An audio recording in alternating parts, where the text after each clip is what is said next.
Morning coffee, afternoon, morning coffee, English business hour. Hope you're all doing very well today. Coming to you in association with LK Formation or LK Formation. Get over to the website lekformation.com. Everything tailor-made to suit your business. Check it out. Hope you're all doing very well today. I'm a bit chilly today. I've got the gilet on. And but I'm feeling good. I've got my tea brewing. I'm waiting for that to get ready, and I've got quite a few different things to talk to you about today to help you with your business English pronunciation, vocabulary, idioms, phrasal verbs. This is the new business English hour whenever it appears for you guys. So I hope you're all looking forward to the end of the week. And then next week, of course, here in the lovely Spain, we have 2 days bank holiday. This is the expression we use in the English world to say national holidays, days off, that kind of thing.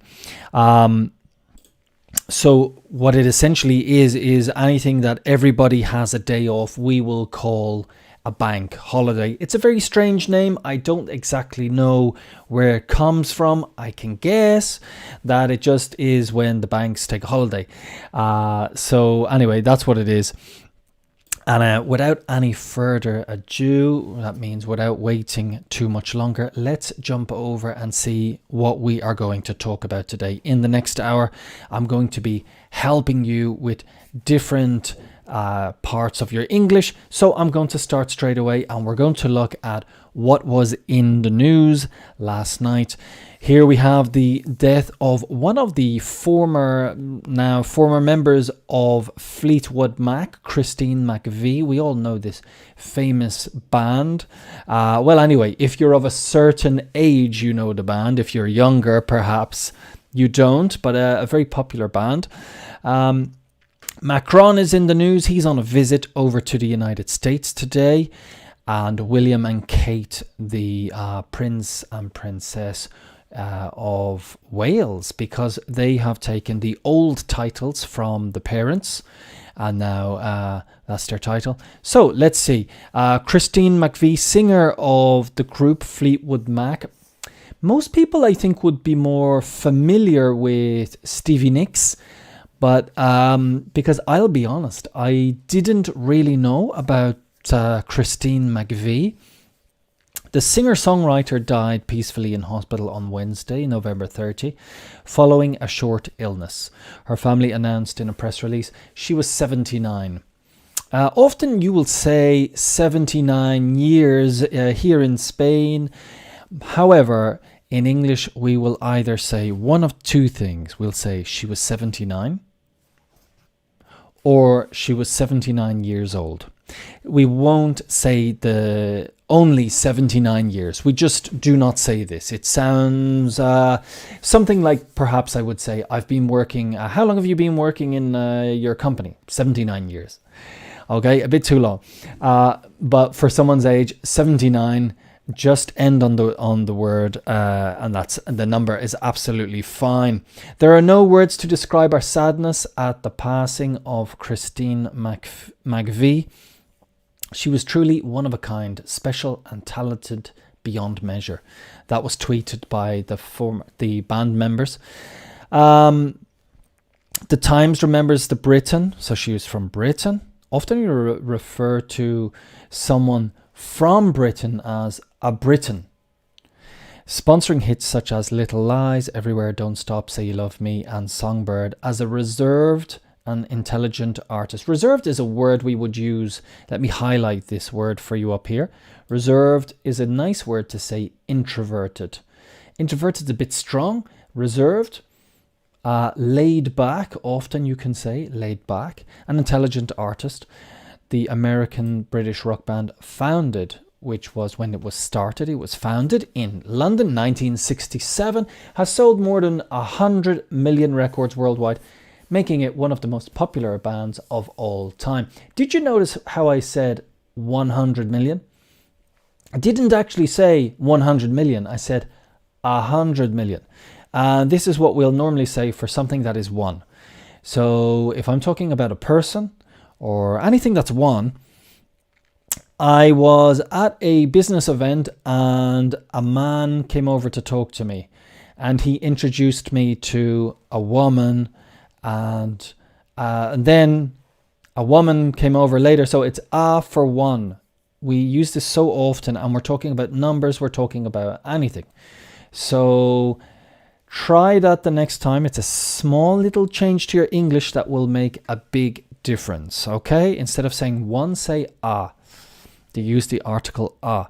Joe Biden receives Emmanuel Macron at the White House. Yes, that's expected to be interesting. It's the second visit in about 5 years. So that's quite interesting.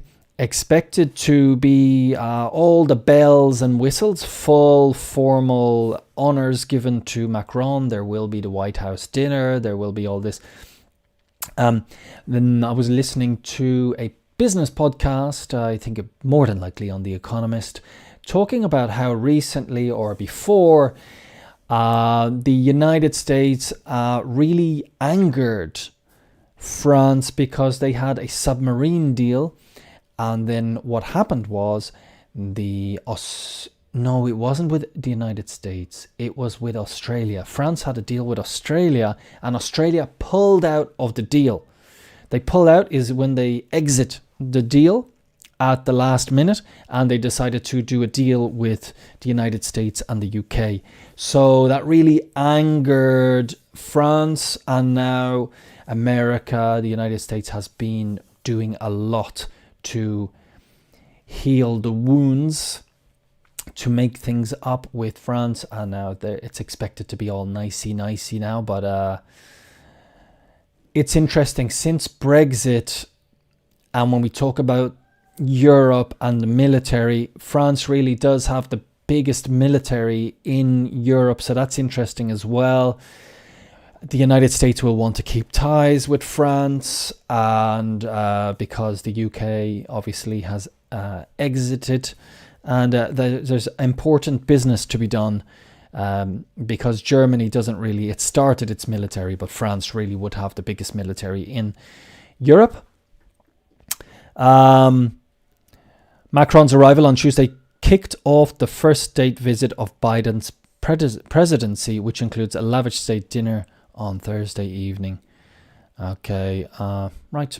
Okay, and William and Kate in the United States amid a racist incident in Buckingham. The Prince and Princess of Wales touchdown. To touchdown is aterrizar, if I got the pronunciation right, is to touchdown or to land.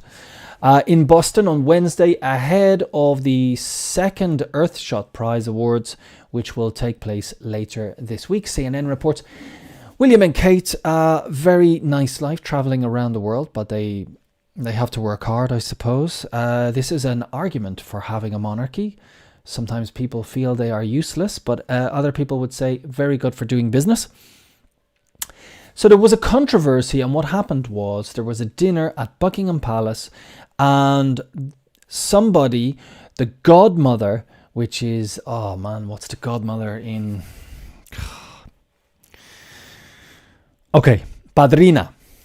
The godmother of William was talking to a woman who had quite a high position, or an important person, and a British woman who was black, and she was at the state dinner in Buckingham Palace, and she said to the woman, so the godmother, who's an older woman, older lady in Buckingham Palace, said to this other woman who's black, where are you really from?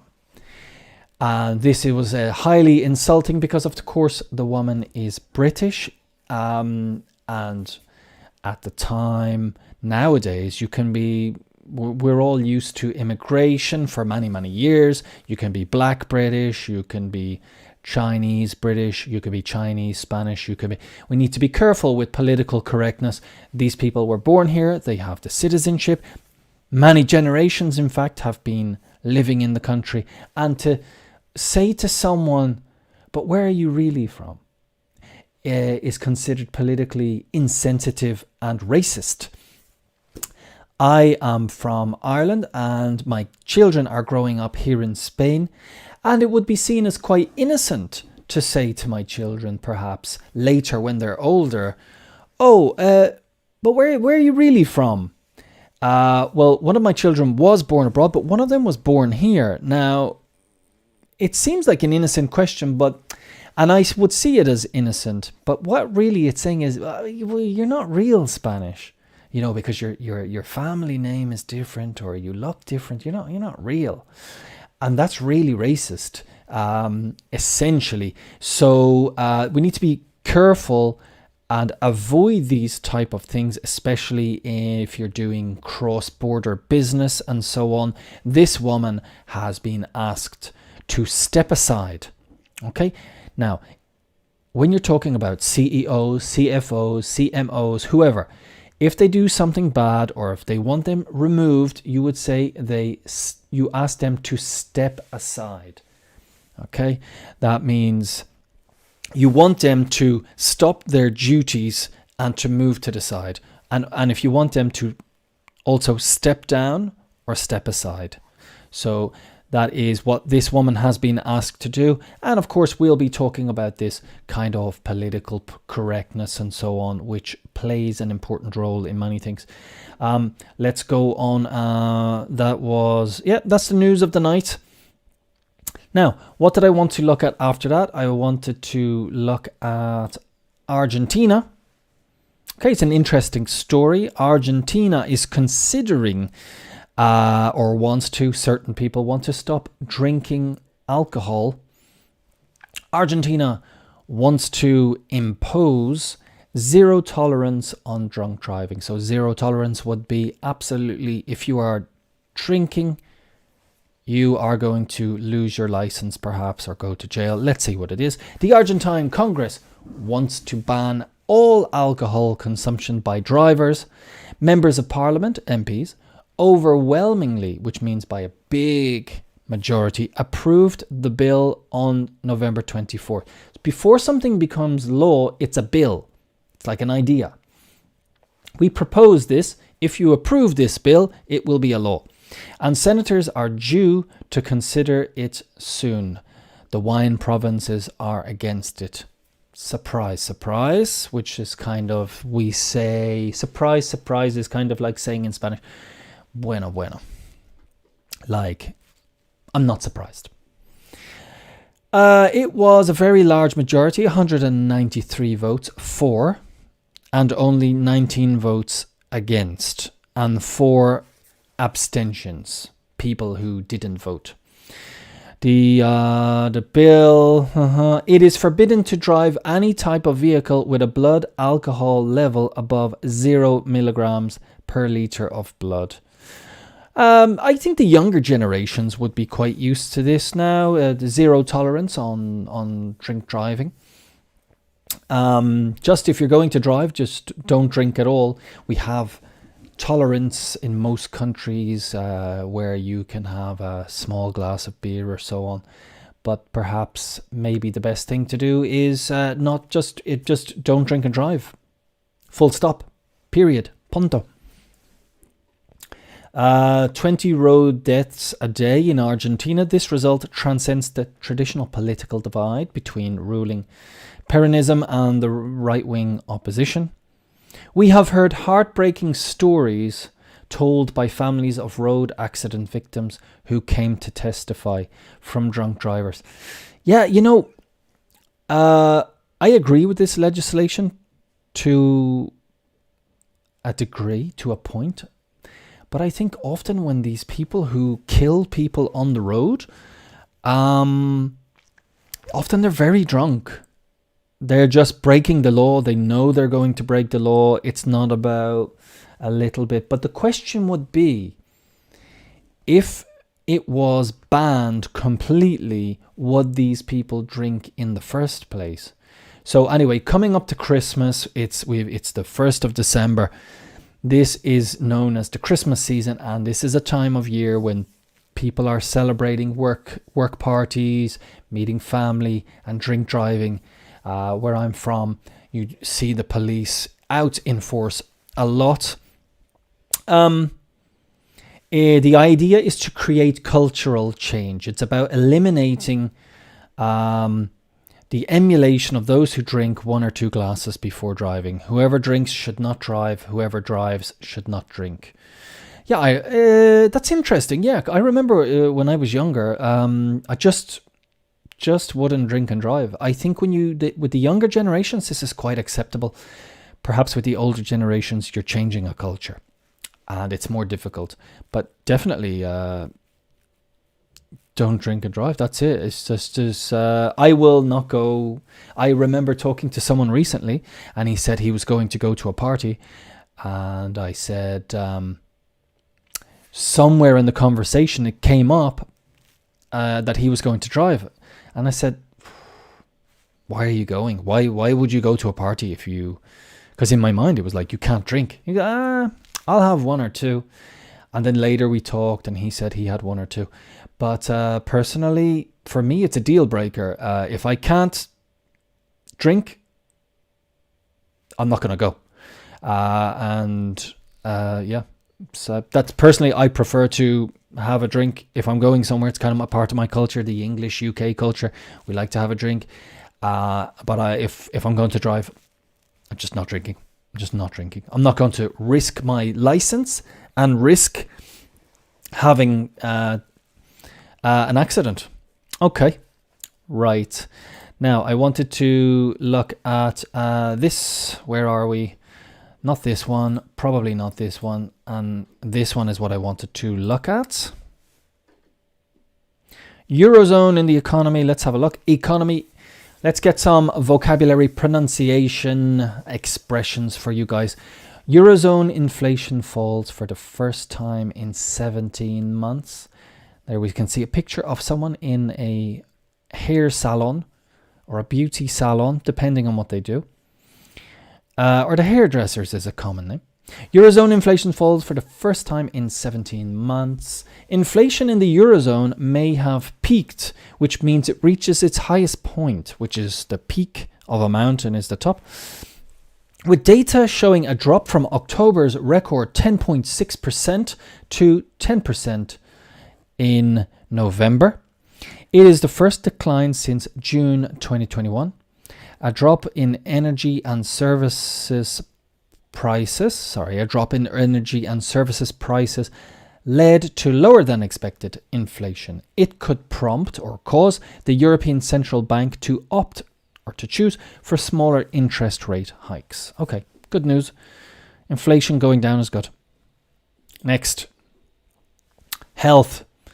Alzheimer's drug trial shown to slow cognitive decline. A new drug, how do I pronounce this? Lecanemab, okay, appears to slow cognitive. Don't blame me. This is not a real word, so it's just some drug they made up. I can pronounce it however I want, and then until they tell me. Lecanemab appears to slow cognitive decline in early stage Alzheimer's by attacking clumps. A clump is like a bunch of protein buildups in the brains of people with the disease. Good news. Trial results showed the drug only had a small effect, and researchers say more work is needed to understand its impact on people's lives. So a small effect, Alzheimer's affecting not just the person, affects the families. It's when people forget who you are, and gradually it gets worse and worse. So any decline or any drug, yes, it's a welcome progress. Leadership, how to be a good leader during a recession. In a bad economy, leaders must find balance to move the business forward while taking their employees' psychological needs into account. Okay, how do we do that? To do this well, leaders must engage with workers without suffocating them. To suffocate is probably similar in your language. It's just being too much. Agobiar, I think. Allow themselves to be questioned and be transparent in terms of workloads. Okay, Yes. Must engage. So, to do this well, leaders must engage with workers without suffocating them. Don't give them too much work. Allow themselves to be questioned. Allow workers to question you. And be transparent. Be clear in terms of workloads. Okay. Can't disagree with that. Is it going to happen though? That is the question. Idea of the day: set reminders to be kind to yourself at work. We often make mountains out of molehills. Right, this is a good expression in English, to make a mountain out of a molehill. I can't remember what the expression is in Spanish, so I'm going to look. And just to show you how quick it can be for you as well. To make a mountain out of a molehill. And that is to make, and it gives me the verb to make, and now I have to go all the way down. And it's to make a big problem out of a small problem unnecessarily. So if I scroll down, what I'm doing here is I'm scrolling down the screen, and this is a popular verb, maybe something. So, okay, I don't think I'm gonna find this. It's just so many. Give me a second. No, I'm not gonna. It's just, I'm scrolling forever. Right, I'm gonna just scroll and stop. No. Make a good impression. Dar una buena impresión. There you go. I'll give you something else instead. Anyway, to make a mountain out of a molehill is making a big problem from something that really is small. A molehill is the little animal that's blind, and it makes holes, and it comes up in your garden if you have garden or land, and it makes these little molehills. And really, I remember the expression, I just can't remember in Spanish. It's on the tip of my tongue. But set reminders to be kind to yourself. We often make mountains out of molehills by overthinking things at work and forgetting to celebrate our own wins and achievements. Writes Lilyville. That piece of work isn't rubbish. It's actually really good. You deserve to have your voice heard. Work can be overwhelming. Set yourself little reminders like these, okay? Be kind to yourself. Be good to yourself. Okay, and I'm going to be kind to myself right now, because what I'm going to do is I'm going to put my milk in my tea and I'm going to have some. Because when it comes to the afternoon, I explained to you guys earlier that after 12 p.m., it's the afternoon for us. And I don't really drink coffee. I don't really drink coffee at that time. But I will drink tea all day. And as you can see, I'm wearing my body warmer, my gilet, because trying to keep warm. It's getting cold. And of course, the energy prices are going through the roof. Something that has just reminded me. What I want to do now is I want to jump across, and we're going to, in fact, look at our expressions, our idioms, our phrasal verbs. And what have I got for you today? Well, actually, the first one I have for you is, oh, it's a new one already. Okay. Idiom of the day, a flash in the pan. Let me just double check. Yes, a flash in the pan. Okay. So let me explain this to you. A flash in the pan. You can say something or someone is a flash in the pan if they're popular or effective for a short time only. For example, her first song was a big hit, but when Debbie's next song didn't do so well, people started calling her a flash in the pan. I suppose this comes from when when you're cooking in the frying pan, the sartén, and you do something like you shake it, and then there's like a flash because the oil catches fire and you get this flash. You often see the chefs, the famous chefs doing it. So when we do it, it's a mistake, but it's this flash in the pan. It only lasts very briefly. Dave says he doesn't mind being called a flash in the pan because he still gets money for the buck he wrote, even though he never wrote another one. So sometimes, yes, you get these artists or singers, and they have one famous song, and we call those in English a one-hit wonder.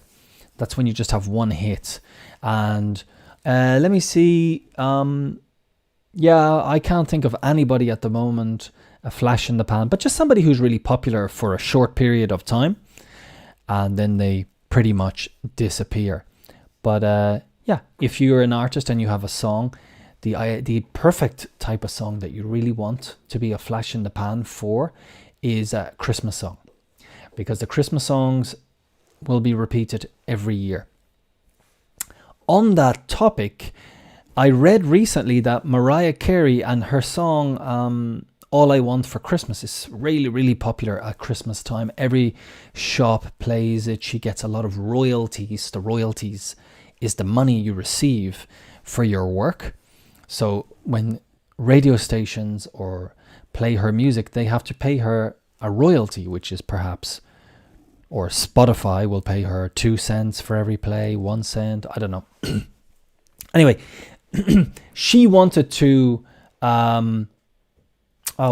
She wanted to register her name as the Queen of Christmas. She wanted to have it registered so that people would have to pay to use it, or she would be known by this. Anyway, it was rejected, luckily, and but her company put forward basically to have a patente, to have a patent on the Queen of Christmas, but it was rejected. Right, that's that one. Let's go and see what else we have. Phrasal verb of the day. That was the idiom. Answer back.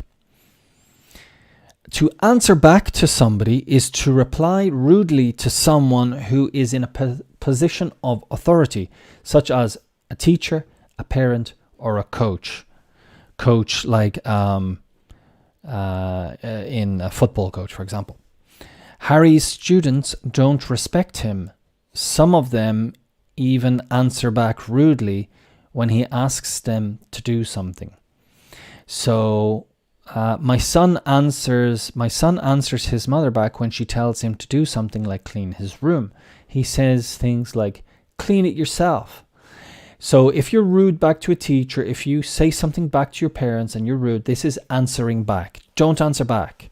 Would be what the teacher would say or what your parents will say. So it is used, it is universal. It sounds strange perhaps, but it is. If a parent would hear their children, they'd say, don't answer back to your mother, don't answer back to your father, don't answer back to me like that. And someone in a position of authority, yes, to answer back. Slang. Let's see what we have. Joke. Okay. A person or a thing that's ridiculous and doesn't deserve respect. This is a good example. Our healthcare system is a joke. One of the most expensive and least effective systems in the world. Our new IT manager is a joke. He couldn't even format the new server properly. Yes. We use this very, very commonly in English. It's when you want to say something is ridiculous, we say it's a joke. She's a joke, he's a joke, it's a joke. Yes, we use it. Use it yourself today. I'm sure you have good reason to. All right, saying of the day. These ones are generally the worst ones. Okay. Fortune favors the bold. I've heard this, yeah. Successful people are often those who are prepared to take risks. Like I said before, to be bold is kind of to be daring, to take risks. When I was younger, to be bold was we used for to be naughty. Don't be naughty because you're being risky in your behavior. Perhaps if you answer back to your parents, you're being bold. But in an adult sense, it means to be risky. So fortune favors the bold. Successful people are often those who are prepared to take risks. Okay. Good. So there's some interesting things there today. Some interesting things. Right. Tea time again. Like I said, you're going to be, during these business hours, you're going to be learning all different types of things. If you stay for the business hour, it's me, James O Reilly, business coach, and I'm here to help you with all things English. And it's, of course, in association with LK Formación, tailor-made solutions for your business. Hop over to the website lkformacion.com. When we talk about online stuff, we're talking about .com. When we're talking about numbers, we say point. 6.3%, for example. And I want to jump across now, and I want to talk to you about 5 tips. What were they? 5 tips for surviving your job search journey. So if you are in the market for looking for a job, we have a post from this girl, and it's motivational of how to stay positive while you are looking for a new job. A lot of people are looking for jobs. A lot of people are trying to improve their English in order to help them get a job. But also, you do need a bit of motivation when you are looking for your job. So let's see what this girl, let's give her a well-deserved shout out. It's Kelly Breidenbau. That's at kellybreidenbau.com. And let's see what she says. Number 1 for Kelly is to maintain a work-life balance. Okay, we're not going to disagree. Let's make it a bit bigger. Searching, filtering, and applying for jobs can feel like a full-time job, and it can take just as many hours. That's why you need to find time to step away, close the laptop, and do something for yourself. Get some fresh air, call a friend to catch up, or read a couple of chapters of a book, perhaps. Anything that will divert your brain from focusing on the search. So take breaks. Looking for a new job is like a job in itself, but take time to get away. 5-minute breaks. You shouldn't be working 24/7. This is how we use this expression, 24/7, 365. So if you've been falling asleep in bed, scrolling job sites as the last thing you do at night and the first thing in the morning, give yourself a break. Okay, so work-life balance. Number 2, switch it up. Commonly used expression in the English world, so let's get the sense of what it means. Switch it up means to change things. So every so often, play around, which means change. Play around with changing your job description keywords. For example, maybe you've only been searching for teacher positions, or you're only going to see openings for that exact word. So instead of just saying, I'm a teacher, like me, I could use instructor, coach, educator, trainer, and see what appears, see what comes up.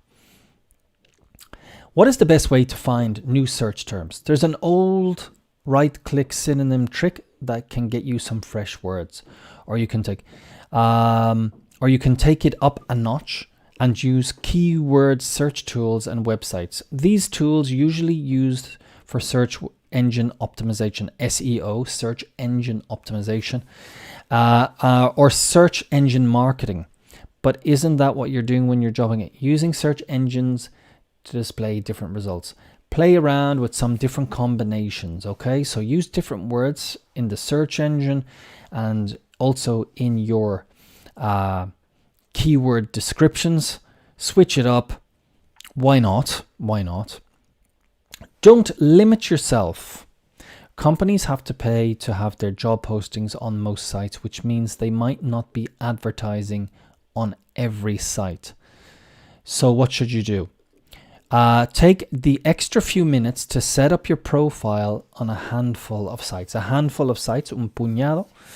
And you can also control your email preferences, and most sites have the ability to send you daily recommended job postings. You receive job posting on LinkedIn, for example. You can get it sent to your email from different jobs. Okay, that's interesting. Here are a couple of sites you can use for job searching: LinkedIn, Indeed, Glassdoor, ZipRecruiter, Monster, and Simply Hired. Let me highlight these for you. LinkedIn, Indeed, Glassdoor, ZipRecruiter, Monster, and Simply Hired. All right, and number 4, increase your surface area for serendipity. Okay. Oh yeah, this was something related. So I have to credit it to entrepreneurial guru Ryan Miller. This point, but what does it mean? That's what we want to know. Well, if you want to get lucky, increase your opportunities to get lucky. In the context of the lottery, you would have to buy more lottery tickets. In the job search context, it says involves not just applying to more jobs, but also talking to as many people as you can. So after I was laid off, I drafted a text to some of my friends, letting them know the unfortunate news. And I also included that I was seeking a content development role in the educational tech industry. So just spreading it out, getting in contact with people. So by having more ears and eyes out there, who knows when one of them might overhear a neighbor talking about a job opportunity. Okay. And finally, stay positive. You might think this is me trying to wrap up the article. Feel good. Unemployment and depression are inextricably linked. During the job searching process, day after day, week after week, feelings of rejection, worry and apprehension can compound and lead to dark cloud over your head. That's why it's essential to do your best to remain optimistic, be patient, clarify your career goals and what really matters to you, and let those values guide and keep you moving forward. Yes, sometimes it's just good often to read positive things, read a happy book, look at funny videos. Just keep yourself motivated. Because, yeah, looking for a new job is not the best, you've got negative thoughts, but trying to stay positive in whatever works for you. Okay, do your best. Right. So this is what I want to move on to next, was the 4-day working week. How do you guys feel about the idea of working 4 days a week? Do you think you would be more productive? Do you think you would get more done? Do you think your job should give you the opportunity?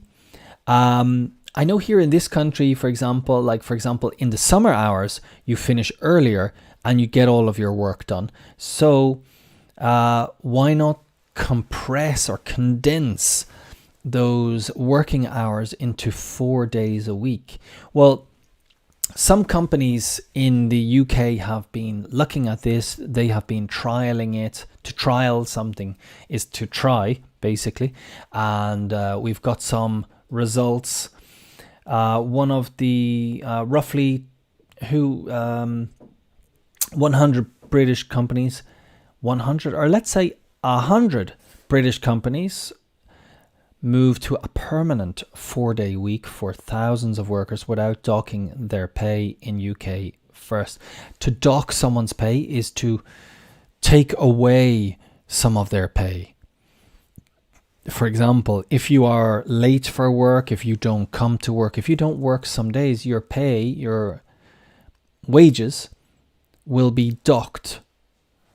Your salary is what you get paid at the end of the year, or like that's your yearly pay. But what you get at the end of the month is your wages, and your wages will be docked some of its money.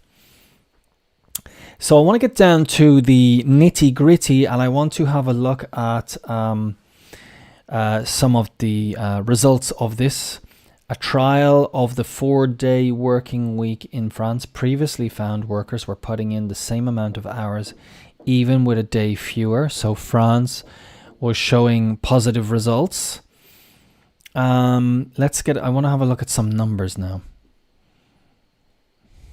I want to get a look at the results. Okay. So some of these companies did a trial, and let's see. In September, 88% of those companies in a survey at the middle of the trial said the 4-day working week was working well for their business at that stage of the trial. So midway during the trial, I don't know how long it went on for, perhaps, let's say, a year. It was working well for 88% of the companies.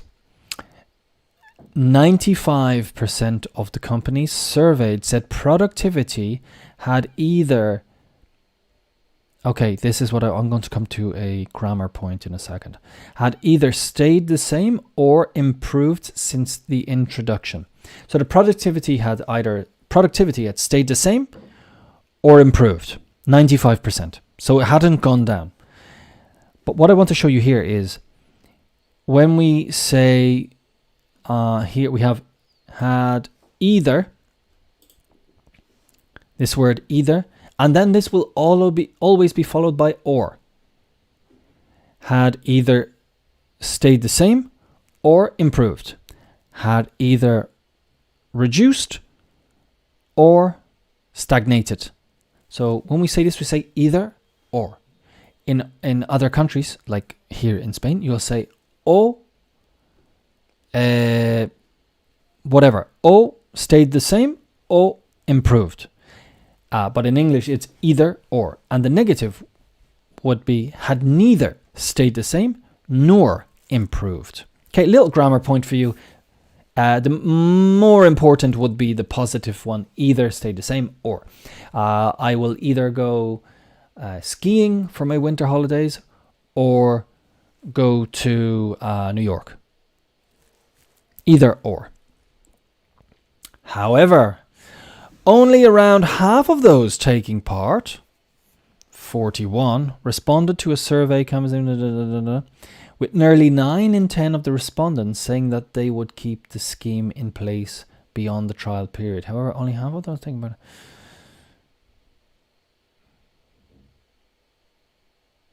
Okay.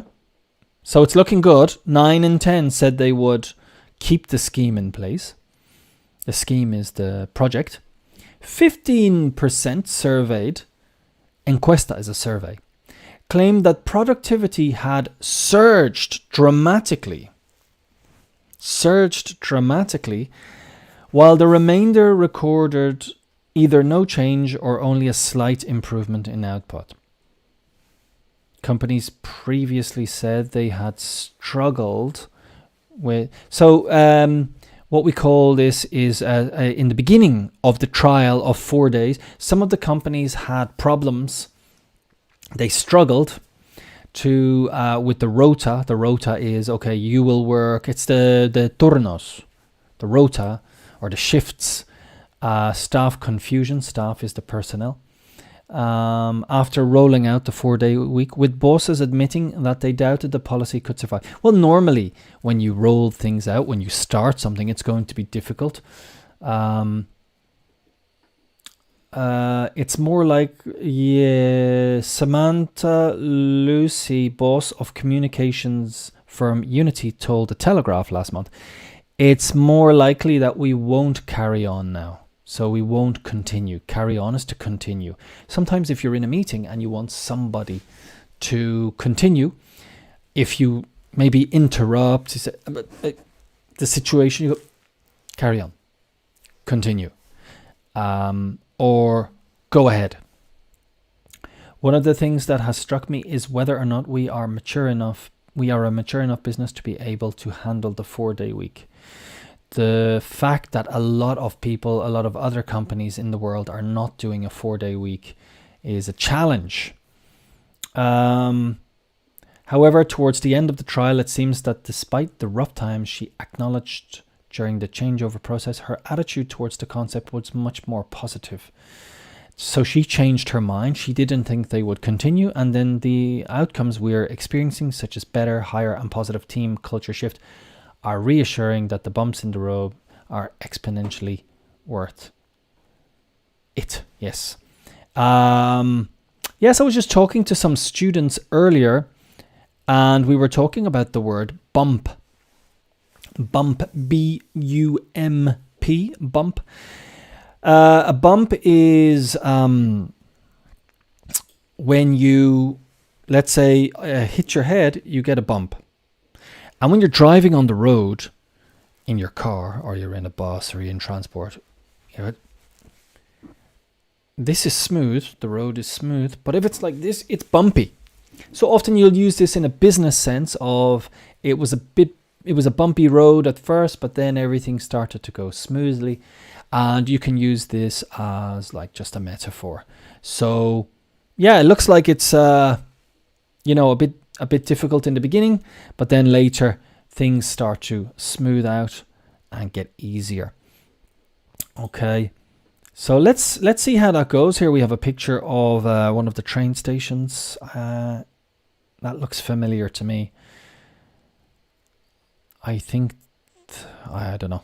It could be Waterloo.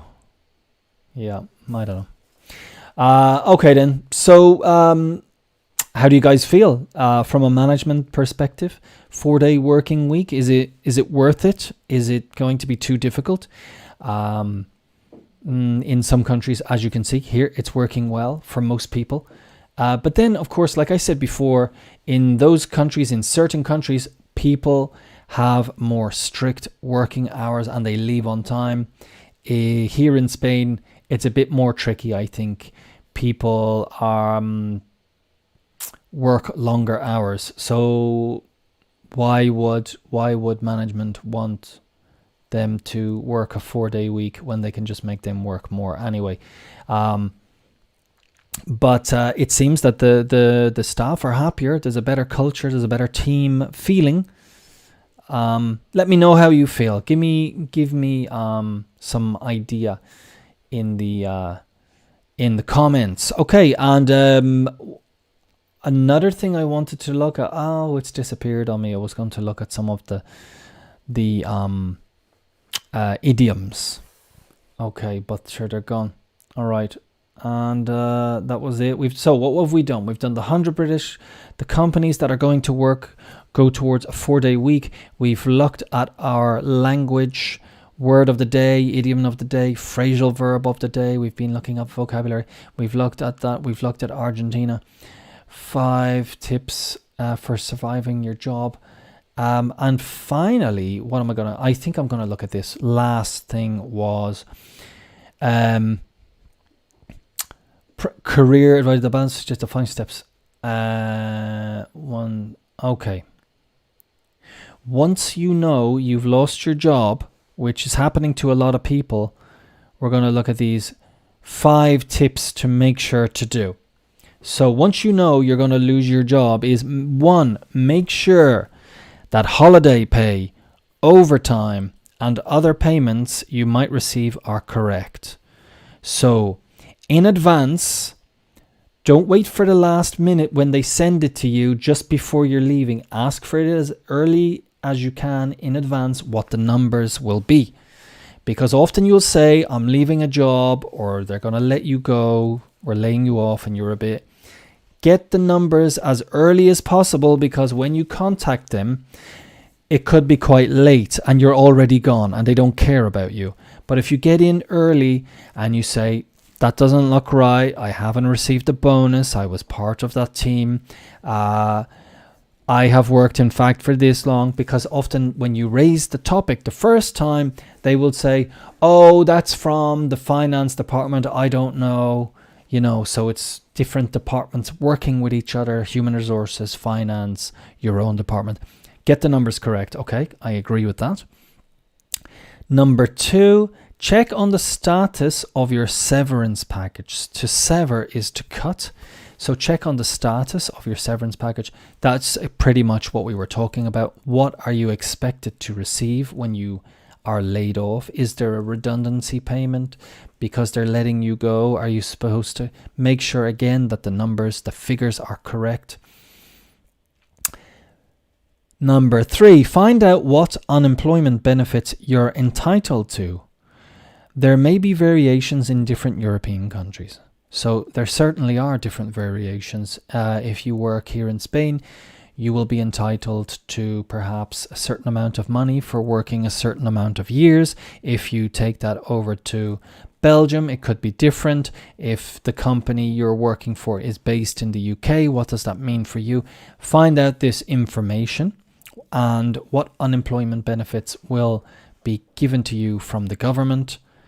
This is why we have unemployment benefit, is to help you when you lose your job, and you have been paying into the system as well for this moment. So take the money that you are deserved and all those benefits that you deserve. Get references is the next one. Number 4, when laid off, you might ask for a letter of recommendation. References are people for who you have worked with, worked for. Get references from those people who can help you when you are looking for a new job and they say, do you have any references? And get the references from the people, let them know you are looking, and that perhaps they will receive an email or a call. And finally, start your job search by updating your CV and your LinkedIn profile. Register with job boards or recruiters and start networking. Okay, get yourself out there. And like it was in the last one, just put yourself on different platforms so you start getting interest from people as quickly as possible. Okay, then that's what we're going to do for today. We are going to leave it at that. We've covered quite a few things in this business hour, more or less a business hour. And I hope this can be helpful to you. Keep an eye out. I'm going to be advertising soon for the times that I'm going to be on. And remember, just here to help you guys improve in your business area of English, also in your social English as well, which is very important. I will be helping you in that area. Give me a like in the comments. It really helps me know that you guys are listening. I'm really appreciate it. Also, if you are looking for subtitles, go over and check it out on YouTube. After a bit, it will bring up the captions naturally. Okay, so thanks very much indeed for watching, and I will talk to you next week. So have a good one and enjoy your days off. Okay.